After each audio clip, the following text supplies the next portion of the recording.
हाँ या नहीं? आप भी ऐसा ही कर रहे हैं। मम्मी पापा, भाई बहन, दंपति दिन रात मेहनत करते हैं, किसके लिए? थोड़ी सी खुशी मिल जाए, आपके बच्चे पढ़ जाएं, बच्चे अच्छी क्लास में जाके पास हो जाएं, अच्छी नौकरी मिल जाए। ये अंतर्द्वंद है और इंसान इसमें जीने की कोशिश कर रहा है, इसमें जीने की कोशिश कर रहा है। और इन परिस्थितियों में रहते हुए मैं और आप प्यारे भाइयों और बहनों, उस ईश्वर को जो उद्धार करता है, जो चंगाई देता है, जो हमें आंतरिक खुशी देता है, हम उसे जानने समझने की कोशिश करते हैं और उससे हम आशीष मांगते हैं। तो कुल मिला के यदि पूरे परिवेश के ऊपर चर्चा की जाए तो इंसान की जिंदगी जानते हैं कैसी है? वो पाप भी कर रहा है, पुण्य भी कर रहा है, धर्म के रास्ते पर भी चल रहा है, अधर्म के रास्ते पर भी चल रहा है। वो झूठ भी बोल रहा है, सत्य भी बोल रहा है। वो भलाई भी कर रहा है लेकिन बुराई भी कर रहा है। वो प्रेम भी करता है, उसी के साथ साथ घृणा भी करता है, निंदा भी करता है, ईर्ष्या भी रखता है। वो प्रकाश में भी रहता है और अंधकार में भी रहता है। वो प्रकाश में भी रहता और अंधकार में भी रहता है। एक वाक्य में यदि कहें तो इंसान की जिंदगी में स्थिरता नहीं है और इसीलिए उसका विश्वास भी कमजोर है और अशांति का भी वो नित्य प्रतिदिन अनुभव करता रहता है। क्यों? क्योंकि उसकी जिंदगी में स्टेबिलिटी नहीं है, स्थिरता नहीं है। याकूब इसके विषय में लिखता है कि वो इंसान जो शक करता है या जिसमें स्थिरता नहीं है, वो समुद्र में उठती हुई लहरों के समान है। कभी बहुत ऊंची उठती हैं और कभी नीचे रहती हैं, उसमें स्थिरता नहीं है। तो अगर जिंदगी में खुशी प्राप्त करनी है, अगर जिंदगी में संतुष्टि प्राप्त करनी है, तो हमें स्थिरता बनानी होगी, स्टेबिलिटी बनानी होगी। हमारे पास जो है उसमें संतुष्ट रहना होगा। सबसे ज्यादा प्राथमिकता परमेश्वर को, जो हमारे परिवारों का मूल आधार है, जो इंसानी जिंदगी का मूल आधार है, उसे अपने घर में प्राथमिकता देनी होगी। उसका जीव हमारे अंदर प्यारे भाइयों और बहनों सक्रिय है। उत्पत्ति ग्रंथ खोलिए, अध्याय 2। मैं आपके लिए वचन पढ़ूंगा कि परमेश्वर ने किस प्रकार से अपना जीव हमारे अंदर डाला। उत्पत्ति ग्रंथ अध्याय 2, सुंदर वचन है, पद संख्या 7 में हम पढ़ते हैं। उत्पत्ति ग्रंथ अध्याय 2 पद संख्या 7 कि प्रभु ने धरती की मिट्टी से मनुष्य को गढ़ा और उसके नथुनों में प्राण वायु फूंक दी। इस प्रकार मनुष्य एक सजीव सतत्व बन गया। और इसके बाद ईश्वर ने पूर्व की ओर अदन में एक वाटिका लगाई और उसमें अपने द्वारा गढ़े इस मनुष्य को रखा। हालेलुया, हालेलुया, यीशु की स्तुति हो, यीशु को धन्यवाद। प्रभु का वचन कहता है, प्रभु ने धरती की मिट्टी से मनुष्य को गढ़ा और उसके नथुनों में प्राण वायु फूंक दी। इस प्रकार मनुष्य एक सजीव सतत्व बन गया। इसके बाद ईश्वर ने पूर्व की ओर अदन में एक वाटिका लगाई और उसमें अपने द्वारा गढ़े इस मनुष्य को रखा। हालेलुया, एक अदन वाटिका लगाई और उसमें अपने द्वारा गढ़े हुए एक मनुष्य को रखा और अब उसके नथुनों में प्राण वायु फूंक दिया। इंसान मिट्टी का पुतला था, उसमें श्वास नहीं थी, तो इसलिए वो निर्जीव था। बाइबल कहती है परमेश्वर ने उसके नथुनों में प्राण वायु फूंका, तब उसके अंदर जीवन आया। आज भी अगर इंसान का कॉन्शियंस डेड हो जाता है, यदि उसकी अंतर आत्मा मर जाती है, तो प्यारे भाइयों और बहनों, वो समझ लीजिए एक मृतक के समान हो जाता है, निर्जीव हो जाता है। तो जिस आत्मा का समावेश परमेश्वर ने हमारे अंदर किया है, उस आत्मा को अब परमेश्वर अपने लिए, बाइबल कहती, वापस चाहता है। यदि आप वचन पढ़ेंगे याकूब का पत्र अध्याय 4 पद संख्या 5 और उससे आगे, तो बाइबल इसे स्पष्ट करती है। उत्पत्ति ग्रंथ अध्याय 2 पद संख्या 7 से मैंने पढ़ा, और इस वचन को याकूब अपने पत्र अध्याय 5 में लिखता है कि क्या धर्म ग्रंथ अकारण ये कहता है कि जिस आत्मा का समावेश, अध्याय 4 पद संख्या 5 और उससे आगे, याकूब का पत्र अध्याय 4 पद संख्या 5 और उससे आगे, क्या आप समझते हैं कि धर्म ग्रंथ अकारण कहता है कि ईश्वर ने जिस आत्मा का हम में समावेश किया वह उसे अपने लिए ही चाहता है। किसके लिए चाहता है? अपने लिए। अब समझ में आया? अब समझ में आया? आपको 4 बाइबल रेफरेंसेस का अर्थ समझ में आया। एक उत्पत्ति ग्रंथ अध्याय 2 पद संख्या 7, इसका जवाब याकूब के पत्र अध्याय 4 पद संख्या 5 और उससे आगे, और इसके पहले मैंने आपके लिए पढ़ा था कुरिन्थियों का पहला पत्र अध्याय 3 पद संख्या 16 में कि क्या आप नहीं जानते कि तुम्हारा शरीर ईश्वर का मंदिर है, क्योंकि आरंभ से ही ईश्वर ने अपनी आत्मा को इंसान के हृदय में डाला और उसमें जीवन आ गया, वो सजीव बन गया और कार्य करने लगा। और अब बाइबल कहती है कि वो ईश्वर उस आत्मा को अपने लिए वापस चाहता है, इसलिए इंसान को उसके लिए प्रयत्न करते रहने की आवश्यकता है। बोलिए आमेन, आमेन, हालेलुया, हालेलुया, हालेलुया। हे प्रभु यीशु, मैं विश्वास करता हूं आप मुझसे बातें कर रहे हैं। हे हालेलुया। हे प्रभु यीशु, अपने वचन के द्वारा मुझे शुद्ध कीजिए, पवित्र कीजिए। मेरे घर में, मेरे जीवन में, मेरे परिवार में शांति आ जाए, शांति आ जाए। Hallelujah, hallelujah, hallelujah. लेकिन इंसान कर नहीं पाता है। विपत्ति उसे घेरे रहती है, दुर्वासनाएं उसे घेरे रहती हैं। आखिर क्यों? आखिर क्यों उसकी जिंदगी में ये तमाम बातें ऐसी जो बुराइयां जो पनपने लगती हैं? तो बाइबल इसके विषय में हमें जवाब देती है। यदि आप वचन खोलेंगे यशायाह नबी का ग्रंथ अध्याय 59 पद संख्या 1 और उससे आगे, हमें कौन परमेश्वर से दूर करता है, हमें कौन परमेश्वर से दूर लेकर जाता है, कौन सी ऐसी चीज है जो हमें परमेश्वर से अलग करती है?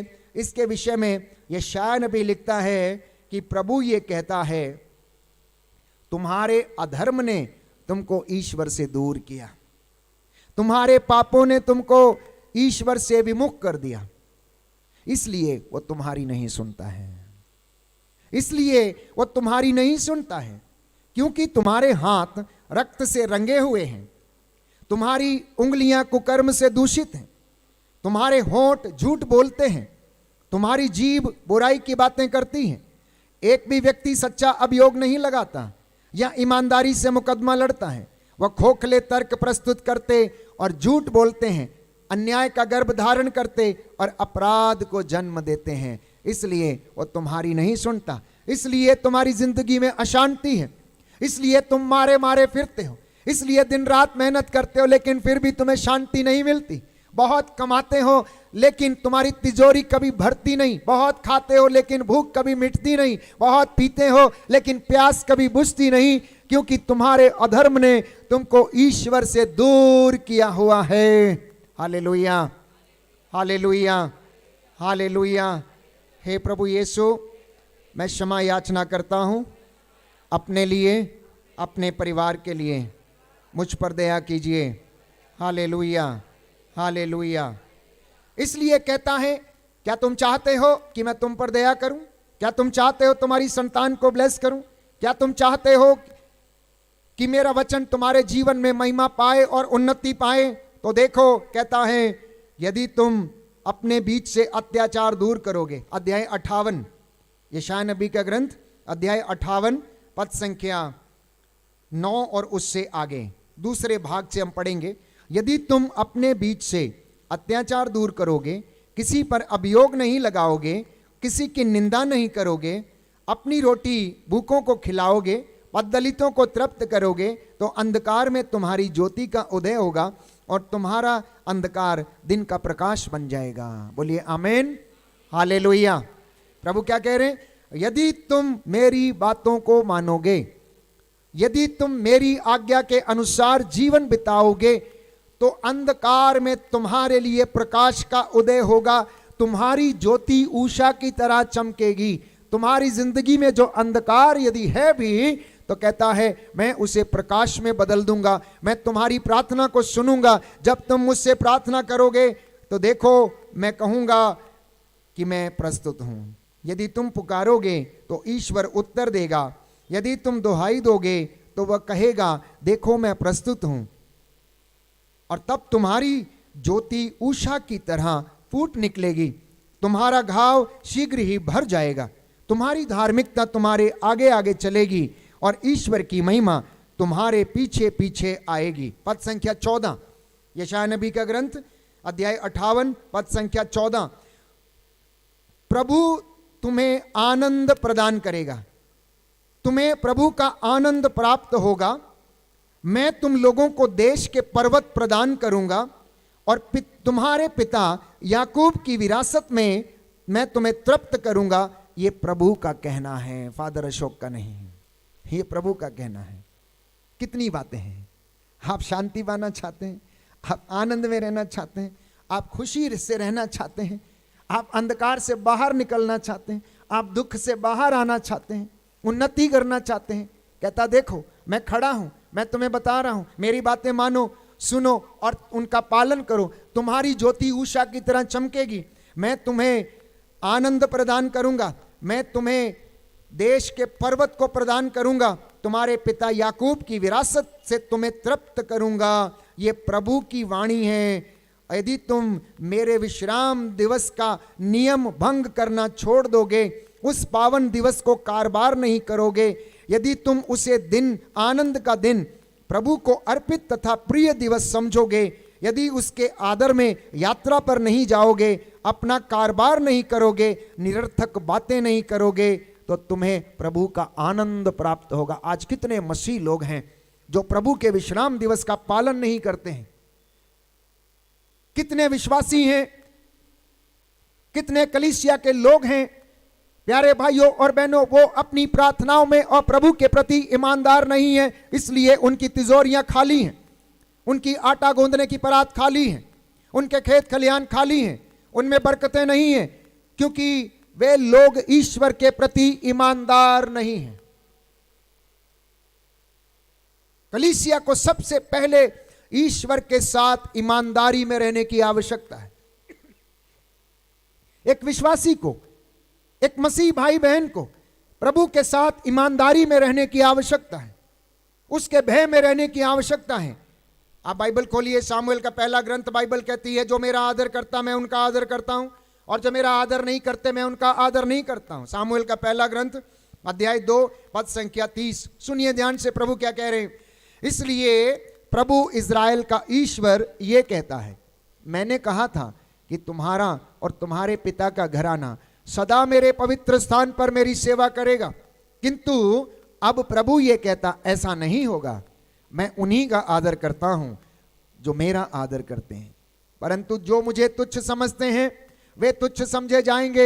एक समय ऐसा आ जाएगा जब मैं तुम्हारी तथा तुम्हारे पिता के घराने की शक्ति को समाप्त कर दूंगा। यदि मेरा आदर नहीं करोगे, यदि मेरे विश्राम दिवस को नहीं मानोगे, तो इंसान ईश्वर से स्वयं दूर चला जाता है। ईश्वर दूर नहीं जाता है, वो तो हमारे पास ही रहता है, निरंतर पास में रहता है। बोलता बेटा आ देख मैं खड़ा हूं, तू मांग। कहता मुझसे मांग, इंसानों से क्या मांगना। धिक्कार उस मनुष्य को बाइबल कहती है जो मनुष्यों पर भरोसा रखता है। कहता है धन्य है वह मनुष्य जो ईश्वर का भरोसा रखता है। इसलिए कुछ मांगना है तो प्रभु कहता है तुम मुझसे मांगो। योहन के पत्र में हम, योहन के सुसमाचार में हम पढ़ते हैं, प्रभु का वचन में बताता है कि तुमने मेरा नाम लेकर आज तक कुछ मांगा ही नहीं है। तुमने मेरा नाम लेकर आज तक कुछ नहीं मांगा है, इसलिए तुम मांगो और मैं तुम्हें प्रदान करूंगा। क्योंकि यदि बुरे होने पर तुम अपने बच्चों को सहज ही अच्छी चीजें दे देते हो, तो मांगने वालों को पिता आत्मा क्यों नहीं प्रदान करेगा। Hallelujah, hallelujah, hallelujah. यीशु की स्तुति हो, यीशु को धन्यवाद, यीशु की आराधना हो, यीशु की महिमा हो, यीशु को धन्यवाद। प्रभु यीशु कहते हैं, योहन का सुसमाचार अध्याय 14 पद संख्या 13, तुम मेरा नाम लेकर जो कुछ मांगोगे मैं तुम्हें वही प्रदान करूंगा, जिससे पुत्र के द्वारा पिता की महिमा प्रकट हो। यदि तुम मेरा नाम लेकर मुझसे कुछ भी मांगोगे तो मैं तुम्हें वही प्रदान करूंगा। Hallelujah, hallelujah, hallelujah. यीशु की स्तुति हो, यीशु को धन्यवाद। तो प्रियजनों, यदि आप शांति पाना चाहते हैं तो प्रभु कहता है मुझसे मांग और मैं तुझे प्रदान करूंगा। तो मैं आपसे जिक्र कर रहा था कि इंसान की जिंदगी में इतनी सारी विपत्तियां क्यों हैं, इतनी सारी अशांति क्यों है, इतना सारा दुख क्यों है, इतनी सारी तंगियां क्यों हैं?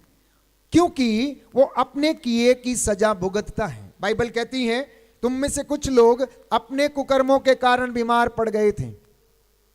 ईश्वर किसी की मृत्यु से प्रसन्न नहीं होता है, ईश्वर दुष्ट की मृत्यु से प्रसन्न नहीं है। स्तोत्र संख्या 107 पद संख्या 17 बाइबल हमें समझाती है। स्तोत्रकार लिखता है, कुछ लोग अपने कुकर्मों के कारण बीमार पड़ गए और अपने पापों के कारण कष्ट झेल रहे थे। अब ये कष्ट झेलने का मतलब है अशांति में रहना, अशांति में रहना, कष्टों से होकर गुजरना, दुखों से होकर गुजरना। किसके कारण? अपने कुकर्मों के कारण, अपने पापों के कारण, अपने अधर्म के कारण। जैसा कि यशायाह नबी ने हमें समझाया कि तुम अपने अधर्म के कारण परमेश्वर से दूर चले गए हो। तो विपत्तियों का मूल कारण क्या है? कुछ एक बातें मैं आपके सामने रखना चाहता हूं। ईश्वर की आज्ञा नहीं मानना यह विपत्तियों का मूल कारण है। ईश्वर की आज्ञाओं को नहीं मानना, अधर्म के रास्ते पर चलना, यह विपत्तियों को, कष्टों को दावत देने जैसा है। दूसरा, प्रभु का दिन पवित्र नहीं रखना विपत्तियों का मूल कारण है। उसके दिन का आदर नहीं करना, विश्राम दिवस को पवित्र नहीं रखना, हर समय अपने कामकाज करते रहना। हालांकि परमेश्वर ने सप्ताह में 6 दिन दिए काम करने के, 7वां दिन दिया विश्राम का, और उस दिन परमेश्वर की हुजूरी में बैठकर उसकी महिमा करने का, लेकिन हम अपने लाभ के लिए उस 7वें दिन को भी इस्तेमाल करते हैं और परमेश्वर का, प्यारे भाइयों और बहनों, हिस्सा हम नहीं रखते। जो व्यक्ति परमेश्वर के समय में से चोरी करता है वो सबसे बड़ा चोर है। जो व्यक्ति परमेश्वर के समय से चोरी करता है वो सबसे बड़ा चोर है। और इसके लिए आपको जवाब देना पड़ेगा।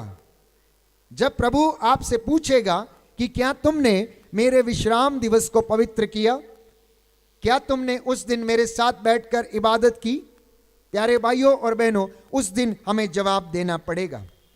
तीसरा मूल कारण विपत्ति का, हम अपने रास्ते चुनते, अपने अनुसार जिंदगी बिताने की कोशिश करते हैं। इसलिए प्यारे भाइयों और बहनों, जीवन में कष्ट है, क्योंकि इंसान की जिंदगी में इंसान के द्वारा लिए गए निर्णय ये जरूरी नहीं है कि वो सही हों। ये जरूरी नहीं है कि वो सही हो। यदि वो पवित्र शास्त्र के अधीन रहकर ईश्वर की कृपा से, उसके ज्ञान से उन निर्णयों को लेता है, तो वह वास्तव में ईश्वर की आशीष में चलता है और उसके अधीन रहता है। चौथा कारण, सांसारिक चीजों पर आसक्त रहना, ये हमारी जिंदगियों में हमारे अपने ही कष्टों का और विपत्तियों का कारण है। यानी कि भौतिक चीजों के पीछे भागना, सांसारिक चीजों में अपना आनंद खोजना। हो सकता है वो गलत रिश्ता हो सकता है शरीर की ज्यादा देखभाल हो सकता है ऐसी कई बातें, माया मोह धन दौलत, इसके पीछे दौड़ना ये शायद हमें दुख देता है, सुख नहीं देता। पांचवी बात, अधर्म के काम करना, बुराई के काम करना, ईर्ष्या अहंकार और निंदा जैसी बुराइयों में फंसे रहना, इसके कारण आपका मन अशांत रहता है। आज आप किसी से झगड़ा करिए, क्रोध करिए या ईर्ष्या करिए, वो तो सुन सन के चला जाएगा, लेकिन प्यारे भाइयों और बहनों, आप शांत नहीं रह पाएंगे, आप शांत नहीं रह पाएंगे। आपके मन में वो बुराई, वो ईर्ष्या, वो द्वेष, वो घृणा जिसके कारण आपने झगड़ा किया है, वो आपको कोसता रहेगा, वो आपको कोसता रहेगा। इसलिए जब अधर्म का कार्य कोई व्यक्ति करता है, झूठ बोलता है या फिर गलत काम करता है, तो उसके मन अशांत रहता है, उसे शांति नहीं मिलती। छठवीं बात, जीवन में धार्मिक मूल्यों की कमी होने के कारण इंसान शांति से वंचित रहता है और अशांति में जीवन व्यतीत करता है। वो अशांति में, क्योंकि उसका कोई मार्गदर्शन करने वाला नहीं है। इंसान यदि आपको कोई सलाह देता है तो वह जरूरी नहीं है प्यारे भाइयों और बहनों कि वो शांति दे, लेकिन जब परमेश्वर का वचन हमसे बातें करता है, 100% ये बात सत्य है कि ये वचन आपकी जिंदगी बदल देते हैं। ये वचन आपको प्यारे भाइयों और बहनों आशीष प्रदान करते हैं। तो आखिर ऐसा क्यों है? तो बाइबल इसके विषय में बताती है। दाऊद लिखता है स्तोत्र संख्या 51 में कि मैं तो जन्म से ही, माता के गर्भ से ही अपराधी, अपनी मां के गर्भ से ही मैं पापी जन्मा हूं। तो जीवन की कड़वी सच्चाई है। मैं कई बार कई वक्तव्य में कहता हूं कि दाऊद अपने आप को अपराधी आखिर क्यों कहता है, और वो कहता है कि मैं तो जन्म में मां के गर्भ से ही अपराधी पैदा हुआ हूं। तो एक बहुत से अच्छी बात है कि हम कहते हैं कि बेटा मम्मी को मारता, पापा को मारता है, लात मारता है। तो कई बार वक्तव्य में मैंने समझाने की कोशिश की कि मारता है तो कौन सी बड़ी बात है, बेटा लात मारना माँ के गर्भ से सीख के आता है। जब गर्भ के अंदर लात मारता तो बहुत हंसती है, जब बुढ़ापे में मार देता है तो रोती है, आंसू बंद नहीं होते हैं। तो इसमें कौन सी बड़ी बात है?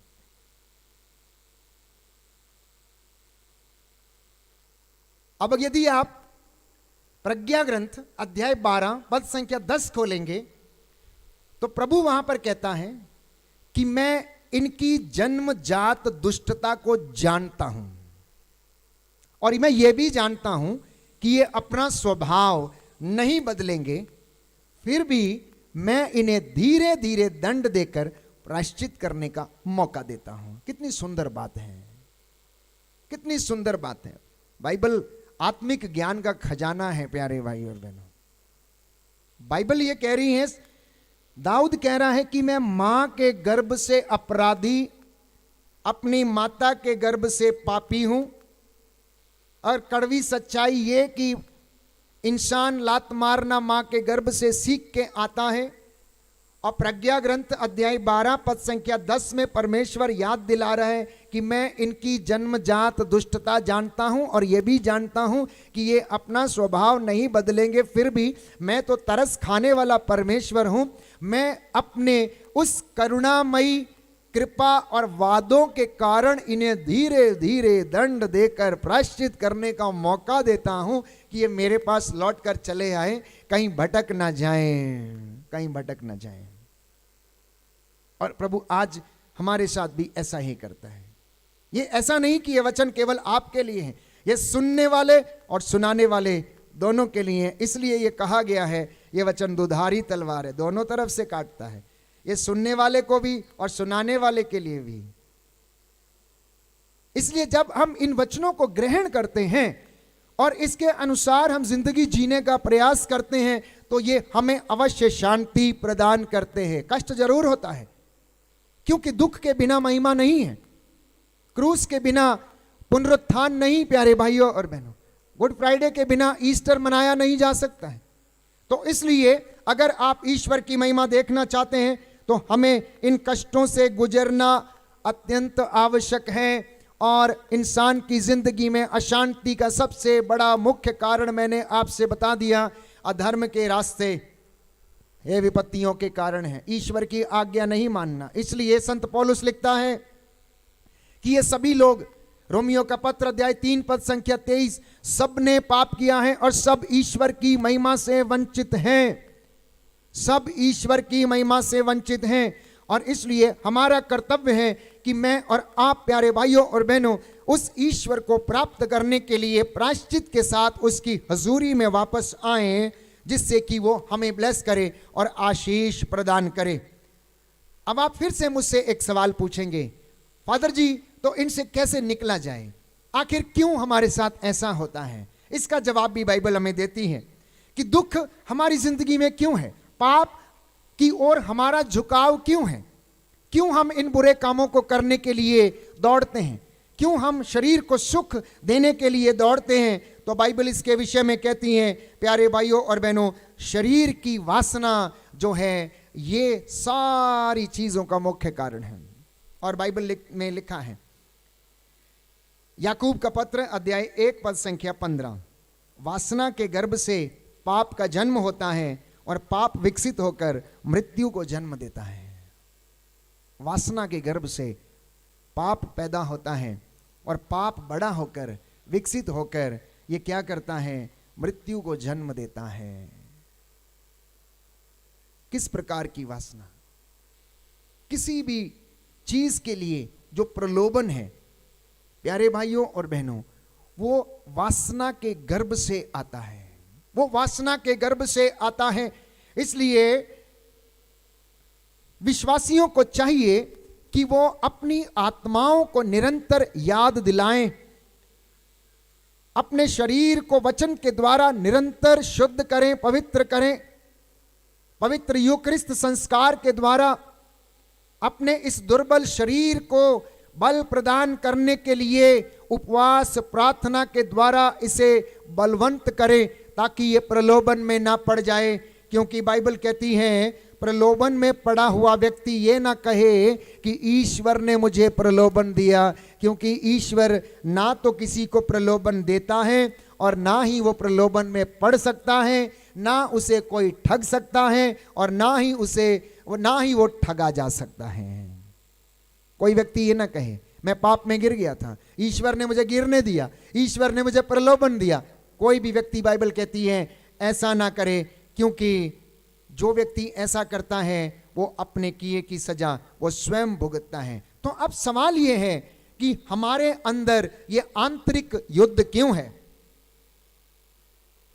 अब सवाल यह है कि हमारे अंदर ये आंतरिक लड़ाई क्यों है? अशोक ऐसा करो, अशोक ऐसा मत करो, यहां जाओ, यहां मत जाओ, वहां जाओ, यहां मत जाओ।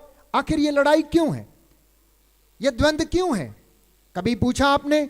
प्यारे भाइयों और बहनों, संत पौलुस कहता है गलातियों के पत्र अध्याय 5 पद संख्या 16 से लेकर 21 में कहता है, आत्मा और शरीर दोनों एक दूसरे के विरुद्ध इच्छा करते हैं, इसलिए आपके और मेरे अंदर ये निरंतर लड़ाई चलती रहती है। आत्मा जो चाहती है शरीर नहीं चाहता, शरीर जो चाहता है वो आत्मा के लिए कष्टकारी है, आत्मा वो नहीं चाहती है। इसलिए कोई व्यक्ति यदि शरीर को मॉडिफाई करता है तो वो आत्मा के लिए उसे तैयार करता है कि आत्मा उसमें सुखी रह सके। आत्मा और शरीर दोनों एक दूसरे के विरोधी हैं, इसलिए आप जो चाहते हैं वो नहीं कर पाते और आपके अंदर ये आंतरिक युद्ध, ये आंतरिक लड़ाई जो है वो चलती रहती है। अब आत्मा के फल और शरीर के जो काम हैं, देखिए उनके विषय में संत पौलुस क्या लिखता है। वो समझाता है गलातियों के पत्र अध्याय 5 में कि शरीर के कुकर्म प्रत्यक्ष हैं, व्यभिचार, अशुद्धता, मनमुटाव, लंपटता, मूर्ति पूजा, दलबंदी, जादू टोना, बैर, फूट, ईर्ष्या, द्वेष, क्रोध, स्वार्थपरता, मतवालापन, रंगरलियां। कहता है ये शरीर के कुकर्म हैं जो दिखते हैं हमें, जिन्हें हम रोज दिखते हैं, जिन्हें हम रोज करने की कोशिश करते हैं। तो अगर आत्मा के द्वारा जीवन प्राप्त हो जाता है तो हम आत्मा के अनुरूप जीवन बिताएं, तो हम आत्मा के अनुरूप जीवन बिताएं। और आत्मा के वरदान जो हैं वो है प्रेम, ईमानदारी, सहनशीलता, ये प्यारे भाइयों और बहनों, प्रज्ञा, ये सारे वरदान जो हैं वो आत्मा की ओर से हैं। और शरीर, अब देखिए दोनों में कितनी भिन्नता है, कितनी भिन्नता है कि शरीर इन दुर्वासनाओं के पीछे दौड़ता है और आत्मा प्रेम, आनंद, मिलनसारी, सहनशीलता, ज्ञान, इन तमाम चीजों के पीछे वो जाती है और वो हमें वरदान के स्वरूप प्रदान करती है। दूसरा कारण ये लड़ाई का हमारे अंदर क्या है, उसके विषय में संत पौलुस हमें समझाता है। रोमियो के पत्र अध्याय 8 पद संख्या 7 में, रोमियो का पत्र अध्याय 8 पद संख्या 7 हम वचन पढ़ेंगे। प्रभु का वचन हमें बताता, रोमियो का पत्र अध्याय 8 पद संख्या 7 में हम पढ़ते हैं कि प्रभु का वचन हमें, क्योंकि शरीर की वासना ईश्वर के प्रतिकूल है, वह ईश्वर के नियम के अधीन नहीं होती और हो भी नहीं सकती। जो लोग शरीर की वासनाओं से संचालित हैं उन पर ईश्वर प्रसन्न नहीं होता। और यदि ईश्वर का आत्मा सचमुच आप लोगों में निवास करता है तो आप शरीर की वासनाओं से नहीं बल्कि आत्मा की से संचालित हैं। जिस मनुष्य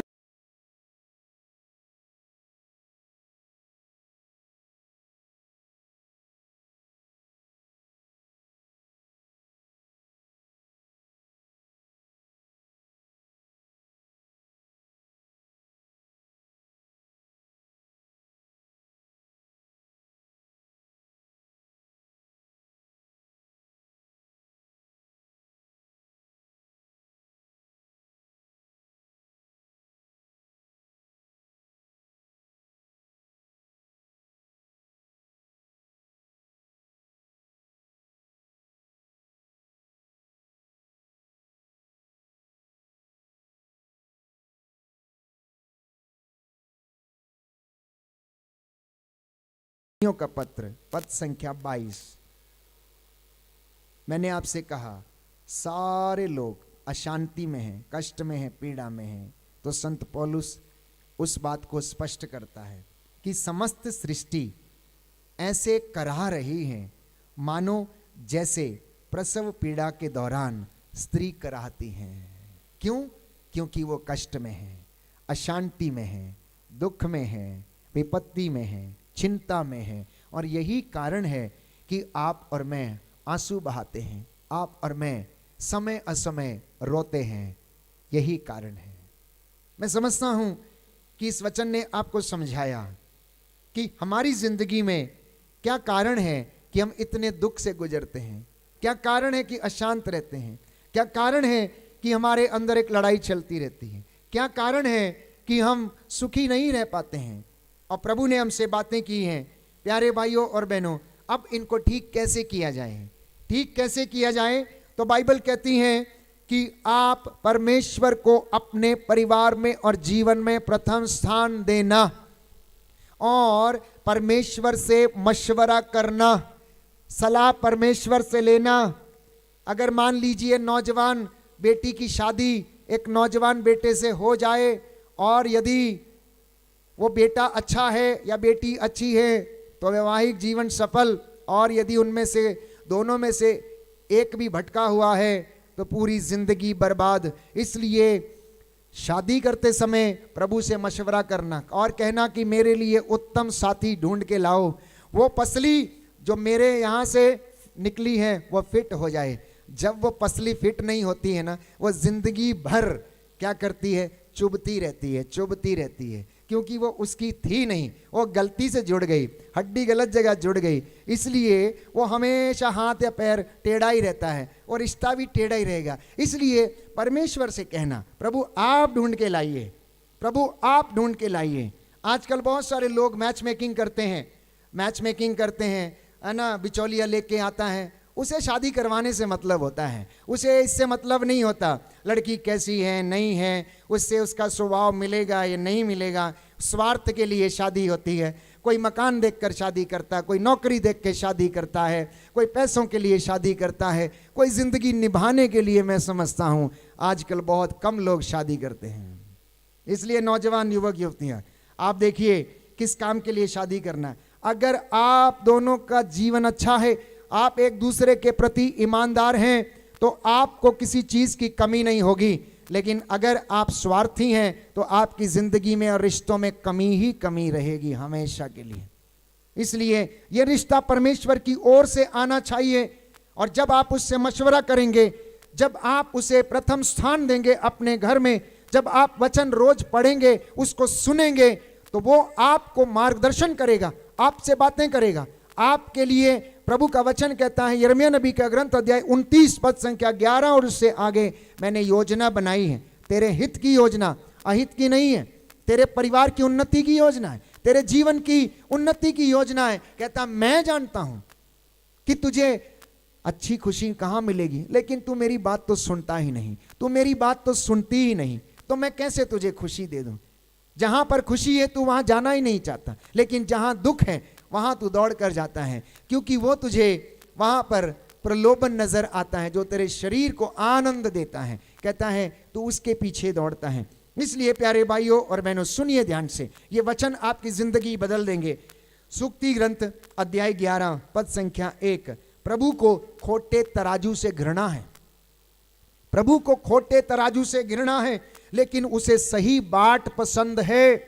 सूक्ति ग्रंथ अध्याय 11 पद संख्या 1, सूक्ति ग्रंथ अध्याय 16 पद संख्या 8, अन्याय से कमाई गई संपत्ति आशीषों को रोकती है, अन्याय से कमाई गई संपत्ति आशीषों को रोकती है। अब चाहे वो घूस हो, चाहे किसी की बर्बादी के लिए कोई चीज बेची गई हो, जैसे कि कुछ लोग घर में नशा बनाते और लोगों को बेचते हैं, ये पाप की कमाई है, क्योंकि वो नशा, वो शराब, वो चीजें अन्य लोगों की जिंदगियां बर्बाद करती हैं, उनकी किडनियां, उनके अंग, उनके परिवारों की शांति छीन लेती हैं। इसलिए वो घर पाप की कमाई पर जीता है, इसलिए उस घर को ये अन्याय की संपत्ति से प्यारे भाइयों और बहनों दूर जाना पड़ेगा अगर आप चाहते हैं तो। जिस घर में भी इस प्रकार की चीजें, नशा बनाना और बेचना जो दूसरों की जिंदगियों को बर्बाद करता है,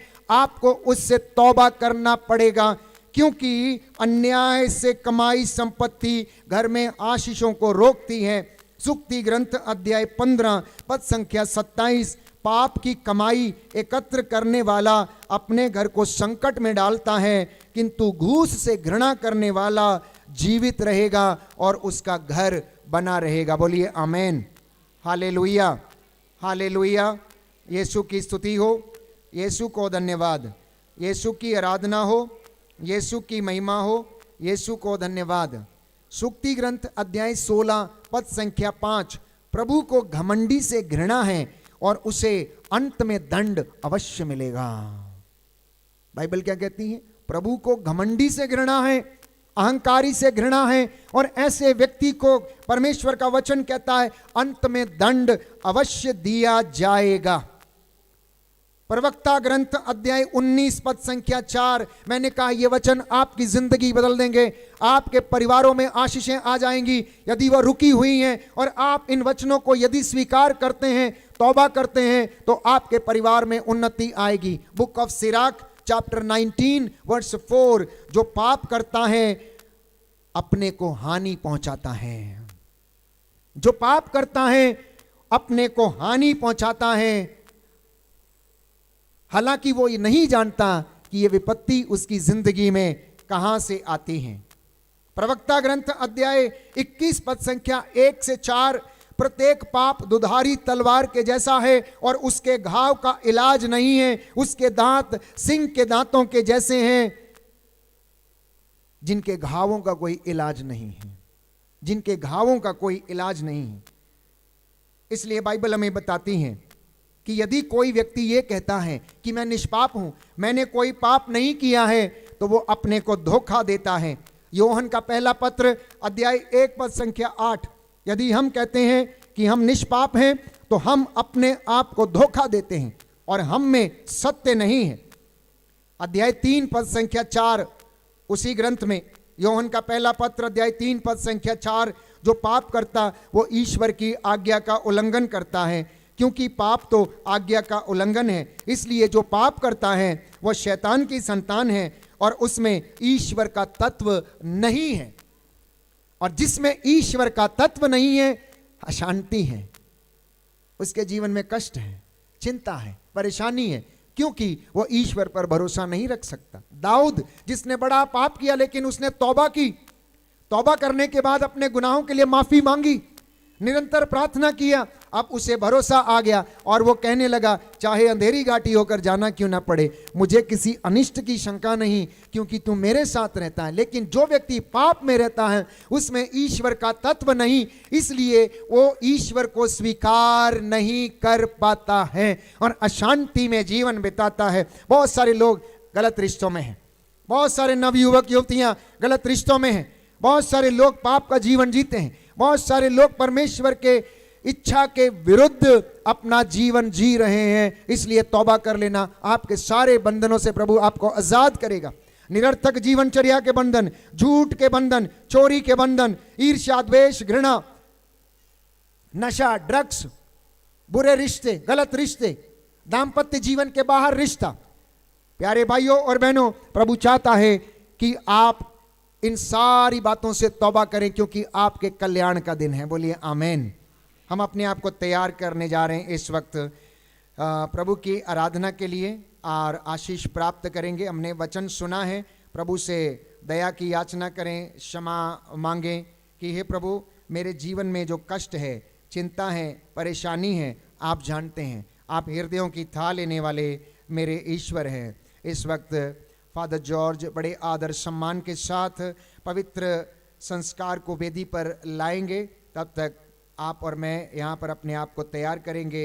भाई संदीप हमारी अगुवाई करेंगे और हम पवित्र आराधना में इस वक्त जाएंगे। प्रभु हमें आशीष दे। आने वाले लगभग 45 मिनट हम प्रभु की आराधना करेंगे, स्तुति करेंगे और प्रभु हमें आशीष प्रदान करे और आपको बरकतें दे। ये पवित्र समय है। जितने भी लोग दूर हैं, अगर आप नज़दीक बैठ सकते हैं तो अच्छा होगा।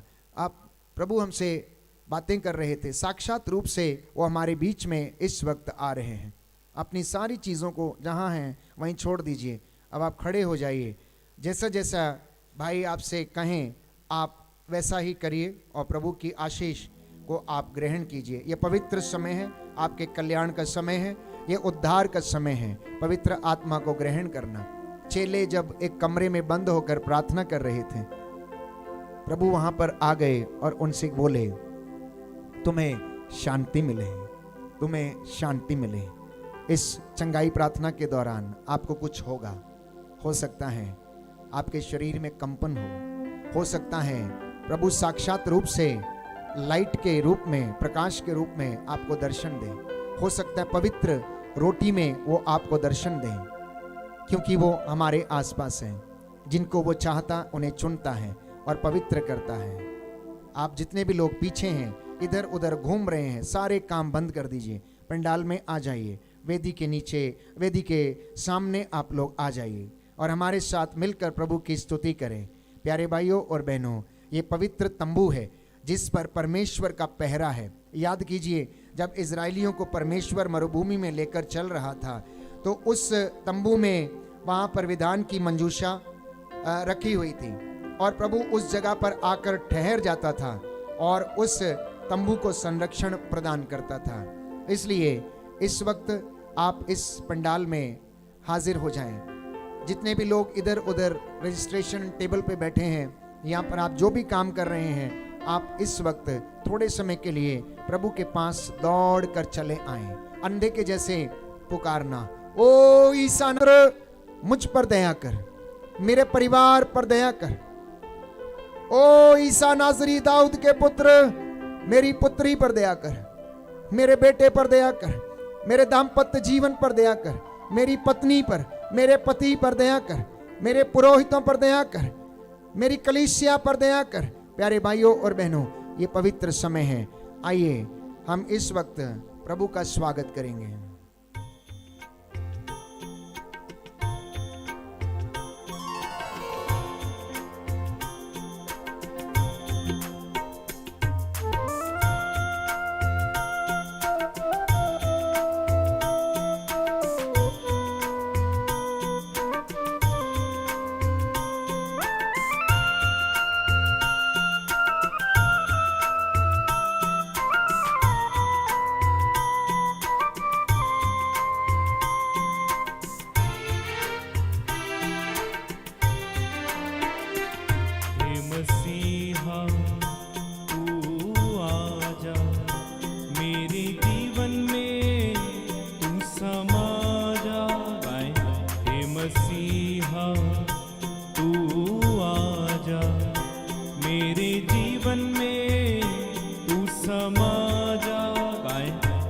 मसीहा तू आजा, मेरे जीवन में तू समा जा। हे मसीहा तू आजा, मेरे जीवन में तू समा जा। हे मसीहा तू आजा, मेरे जीवन में तू समा जा। मैं भूखा हूँ और प्यासा हूँ, आजा आके समा जा। बिन तेरे मेरा जीवन अधूरा। हे मसीहा तू आजा, बुलाएं प्रभु को, मेरे जीवन में तू समा जा। तू आजा, मेरे जीवन में तू समा जा। तेरे प्रेम से मुझे भर दे, तेरी शांति मुझको दे दे। तेरे प्रेम से मुझे भर दे, तेरी शांति मुझको दे दे। तेरे प्रेम से मुझे भर दे, तेरी शांति मुझको दे दे। घुटना टेकेंगे। प्रेम से मुझे भर दे, तेरी शांति, तेरे पावन लहू से धो दे। तेरे पावन लहू से धो दे। तेरे पावन लहू से धो दे। तेरे पावन लहू से धो दे। तेरे पावन आत्मा से भर दे। तेरे पावन आत्मा से भर दे। Hallelujah hallelujah hallelujah hallelujah hallelujah hallelujah hallelujah हाले, ताली बजाकर जोर से। Hallelujah hallelujah hallelujah hallelujah. Yeshu आइए मेरे दिल में, यीशु आइए मेरे घर में। Hallelujah hallelujah hallelujah hallelujah. दया सागर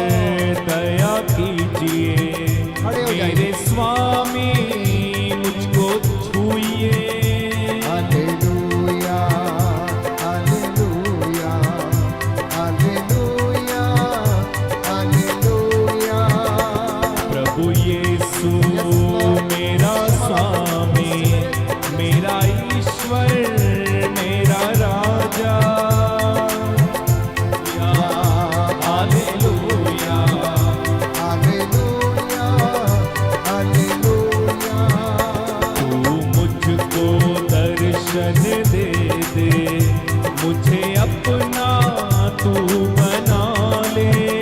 हालेलुया हालेलुया तालियां बजाते हुए हालेलुया ऊंची आवाज से हालेलुया मुझे अपने गले से लगा ले, मेरे आंसुओं को तू पोंछ दे।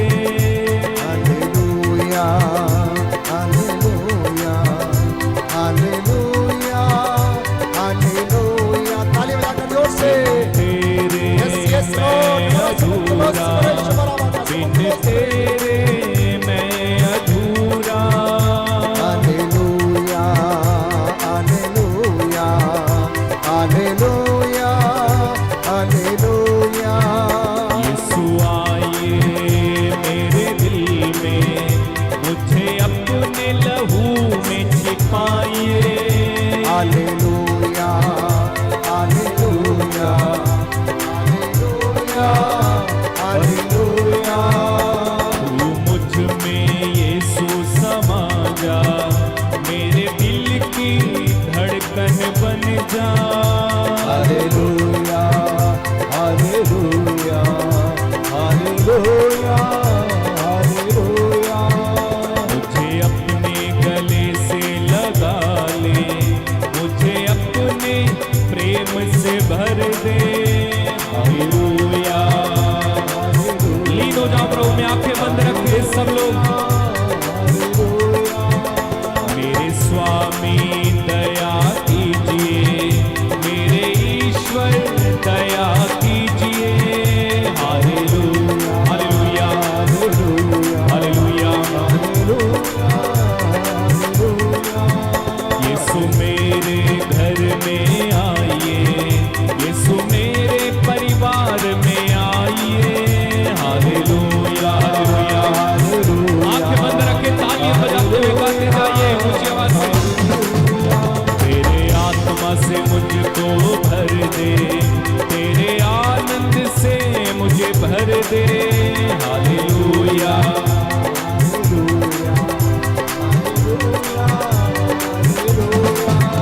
Hallelujah hallelujah hallelujah hallelujah hallelujah Yeshu आइए छुटकारा दीजिए। हालेलुया हालेलुया यीशु आइए चंगा कीजिए। हालेलुया हालेलुया मुझे अपने गले से तालियां बजाते हुए। हालेलुया हालेलुया मुझे अपने आत्मा से भर दे। हालेलुया हालेलुया यीशु स्वर्ग द्वार भी खोल दे। Hallelujah hallelujah hallelujah hallelujah hallelujah hallelujah hallelujah hallelujah hallelujah hallelujah hallelujah hallelujah गाओ हालेलुया। यीशु सारे बंधन तोड़ दे। हालेलुया यीशु सारे बंधन तोड़ दे। हालेलुया वो तेरे आत्मा की शक्ति से भर दे। हालेलुया यीशु स्वर्ग के द्वारे अब खोल दे। हालेलुया यीशु स्वर्ग से दर्शन देता। हालेलुया तू मुझे अपने गले से लगा ले। ओ मेरे आंसू यीशु पोंछ दे। ओ मुझे अपने लहू